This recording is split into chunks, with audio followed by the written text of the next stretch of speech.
हाय, नमस्ते। मैं हूँ संगीता। आपका स्वागत है मेरे चैनल कुकिंग केव में। आज मैं आपके साथ फिर से एक ओडिशा का डिश शेयर करने वाली हूँ। उसको हम लोग ओडिया में बोलते हैं मोंडा पिठा। महाराष्ट्र में जैसे मोदक बनाते हैं वो मीठा वाला होता है, वैसे ही इसको बनाते हैं, लेकिन थोड़े बड़े साइज में, थोड़ा अलग शेप देके। लेकिन मैं आज आपको कुछ मीठा नहीं खिलाने वाली हूँ, मैं आज आपको कुछ मसाले वाला खिलाऊंगी। तो आइए मेरे साथ मेरे किचन में ये रेसिपी को देखने के लिए। ये रेसिपी देखने से पहले प्लीज़ मेरे चैनल को सब्सक्राइब कर दीजिए, और अगर आपको वीडियो अच्छा लगेगा तो प्लीज़ लाइक कीजिए, शेयर कीजिए और कमेंट कीजिए आपको वीडियो कैसा लगा।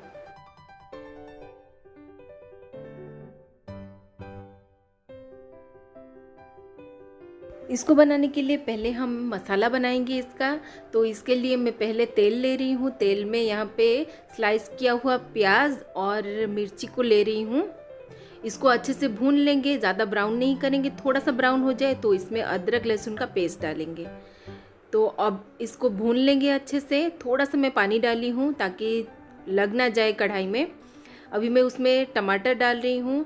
टमाटर को भी अच्छे से भून लेंगे। जैसे टमाटर थोड़ा मेल्ट हो जाएगा, सॉफ्ट हो जाएगा, फिर इसमें मसाला डालेंगे। इसमें मैं डाल रही हूँ हल्दी, ज़ीरा पाउडर, धनिया पाउडर और लाल मिर्च पाउडर। तो इसको अभी अच्छे से भून लेंगे। मैं थोड़ा सा पानी देके भून ली हूँ इसको। देखिए पूरा सॉफ्ट हो गया है मेरा टमाटर। तो अब हम इसमें मटर और आलू डालेंगे। मैंने पहले से ही मटर और आलू को बॉईल करके रखा हुआ था। अभी मैंने मटर डाला है।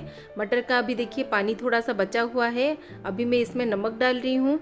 तो इसको अच्छे से भून लेंगे। जब पानी सूख जाएगा फिर उसमें आलू डालेंगे। अब ये देखिए मेरा पानी अभी सूख गया है मटर का। तो अब मैं उसमें आलू को मैश करके डालूंगी। मैं यहाँ पे मैशर नहीं यूज़ कर रही हूँ, बस हाथों से ही मसल के आलू को डाल रही हूँ। तो अब इसको अच्छे से मिला लेंगे। ये देखिए मिल गया अच्छे से सारे सब्जी।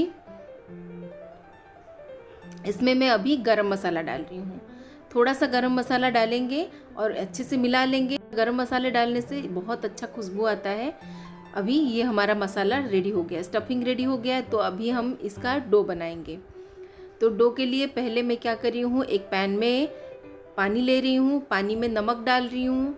नमक अच्छे से मिल जाएगा, फिर पानी बॉईल हो जाएगा, फिर हम इसमें चावल का आटा डालेंगे। याद रखिए जितना पानी उसका आधा चावल का आटा डालना है। तो यहाँ पे मैंने चावल का आटा डाल के अच्छे से मिला लिया है। चलाते रहना है इसको, नहीं तो ये चिपक जाएगा नीचे कढ़ाई में। तो इसको अच्छे से चलाना है। चला के अच्छे से मिल जाए फिर इसको और एक बर्तन में ट्रांसफ़र करेंगे। फिर इसको आटा जैसे गूंदते हैं ऐसे ही गूंदेंगे। कढ़ाई में तो गूंद नहीं सकते हैं चावल के आटे को। तो जब ये पानी सारा सोख कर ले तब हम इसको दूसरे बर्तन में ट्रांसफ़र कर लेंगे। ये देखिए मैंने दूसरे बर्तन में शिफ्ट कर लिया आटे को।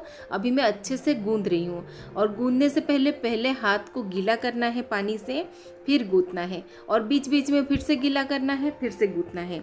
तो ये मेरा आटा गूंथ गया अच्छे से। अब इसका छोटा छोटा बॉल बनाएंगे, फिर इसको स्टफ़ करेंगे। ये बॉल को भी अच्छे से गूंथना है हाथ में। तो पहले हाथ को गीला कर ले, फिर उसमें स्टफिंग भरना है।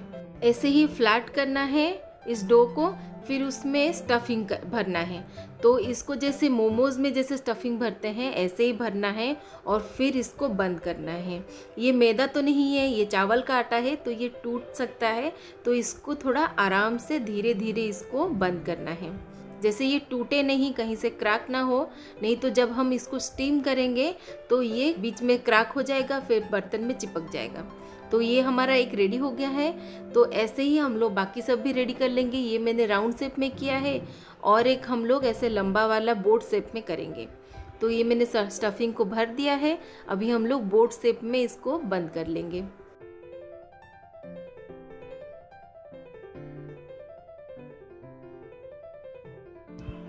ये देखिए ये भी बन गया हमारा।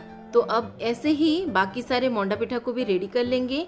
ये हमारा सब रेडी हो गया है। अब हम स्टीम करने के लिए बर्तन रेडी कर लेंगे।